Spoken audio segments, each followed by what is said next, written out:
Hey everyone, it's Midnight Spectre, and today I've got some wild stories I found online from Reddit about people getting fired for ridiculous things, so I hope everyone remembers to like, comment, and subscribe, and happy Pride Month! Years ago, I was covering both as HR and LP manager for a district in a now-defunct retail chain. These stories carried a variety of adult magazines, also now all defunct. Overstock for these lucrative and quick-selling products were in a storeroom. There was a very small, for the time, camera in the room. One day, I was reviewing footage at the store, and I was idly sitting watching an assistant manager restock after closing. Then something odd happened. He was taking one copy of each adult magazine, opening it to his photo spread, laying it down on the floor. Soon there were about 15 magazines spread out. He left for a moment, then returned and viewed the camera completely naked. He laid down on the magazines and started to roll around. Well, I guess you can guess what happened next. I met with him the next day, and I needed to let you know that there's a camera in the magazine storage area. He stood up, said, "Okay then," walked out of the store. I ended up putting him in our system as resigned, and didn't dispute his unemployment claim when he filed. I went ahead and told the next person who took over restocking the job that there's a camera even before he touched a single magazine. This is a common theme in this thread. A lot of people are getting fired because they simply couldn't control their carnal urges at work. I don't understand how people can be this depraved that they would do this at work, but then again, maybe they caved into temptation since they're surrounded by it all day. I heard a story of a guy using an unmarked car to run Uber Eats and DoorDash all day. He got away with it for a couple years. He finally got caught because he was using his work phone for Uber, and his data was astronomically higher than anyone else in the company. If he had just used his personal phone, he probably could still be going. See, I love stories where somebody gets over on the company, but I have to wonder how many people work Uber Eats while driving a company vehicle. I remember one time at a job I had a long time ago, two people used a company truck to take a load of scrap metal to the scrapyard, and got paid a pretty handsome sum, which is pretty nice for them, but at the time I was too much of a goody two-shoes to do anything like this. One of the salespeople has printed their new offer of employment from a direct competitor from a company laptop on a company printer and forgot it there.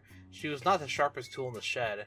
All of her stuff got immediately locked, and she also tried to download the whole client database and send it as an attachment from her work email to her private one. This all happened in one day. This is wild. I know not everyone has a printer at home, but at least wait to go to the library or Office Max or something like that to get it printed. And don't print it out on the company printer, then not even take it with you. Also, why steal a customer database? I feel like most businesses would be too scared to take something like that from an employee, unless they were using it, the employee themselves were using it to boost their sales if it was a sales position. Not HR, but my coworker went to work for a competitor and never quit his job with us. She traveled for work and was able to work both jobs for months. Lasted until a customer mentioned he had heard she left our company and asked who his account rep would be. I also wonder how common this is with jobs working from home nowadays. I even thought about doing this when I was switching jobs, like how long can I keep both jobs for and get paid double?